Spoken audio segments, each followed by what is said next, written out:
Doctors வந்து அவ்வளோதான் பையன் வந்து இறந்துட்டாங்க. மாதா வந்து அவங்க கையில் இருந்த ஏசப்பா வந்து கையில் எங்கள் அம்மாட்ட கொடுத்த மாதிரி கனவு கண்டிருக்காங்க.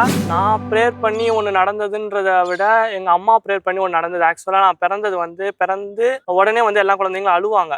எனக்கு வந்து ஆக்சுவலாக நான் நார்மல் டெலிவரி பண்ணும்போது எனக்கு வந்து அம்பிரிக்கல் கார்டு வந்து நெக்கில் வந்து சுற்றி அதுக்கப்புறம் ஆப்ரேஷன் பண்ணி எடுக்கும்போது எனக்கு வந்து நான் அழுவல.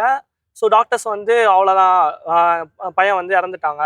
ஸோ இதோட எதுவும் பண்ண முடியாதுன்னு சொல்லிட்டாங்க. அதுக்கப்புறம் எங்கள் அப்பா வந்து சரி பெரிய ஹாஸ்பிட்டல்லாம் கூட்டிட்டு போய் பார்க்கலாம் அப்படின்னு சொல்லும் போது அன்னைக்கு நைட் எங்கள் அம்மாவுக்கு கனவுல வந்து மாதா வந்து அவங்க கையில் இருந்த ஏசப்பா வந்து கையில் எங்கள் அம்மாட்ட கொடுத்த மாதிரி கனவு கண்டிருக்காங்க.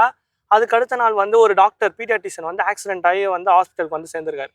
அவர் வந்து என்னாச்சு இந்த மாதிரி அப்படின்னு சொல்லி பார்த்து அவரே பக்கத்துலேயே பெட்டு பக்கத்தில் வச்சு என்னை பார்த்து அதுக்கப்புறம் ரொம்ப நேரம் கழிச்சு ஒரு ஸ்னீசிங்கோட நான் வந்து அழுக ஆரம்பித்தேன். ஸோ இது வந்து எங்கள் அம்மா சொல்லி வளர்த்தனால இது எனக்கு ஒரு மாதாவனா இந்த ஒரு விஷயம் எனக்கு ரொம்ப ஞாபகம் வரும். ஒரே தான் நம்ம என்றைக்குமே வந்து தப்பில் விழுந்துடாம நம்மளால் முடிஞ்ச அளவுக்கு இப்போ ப்ரேயர் பண்ணுறது இந்த மாதிரி ஒரு நல்ல காரியங்களில் ஈடுபட்டால் நம்ம வாழ்க்கை வந்து சிறந்து இருக்கும் அப்படின்னு சொல்லி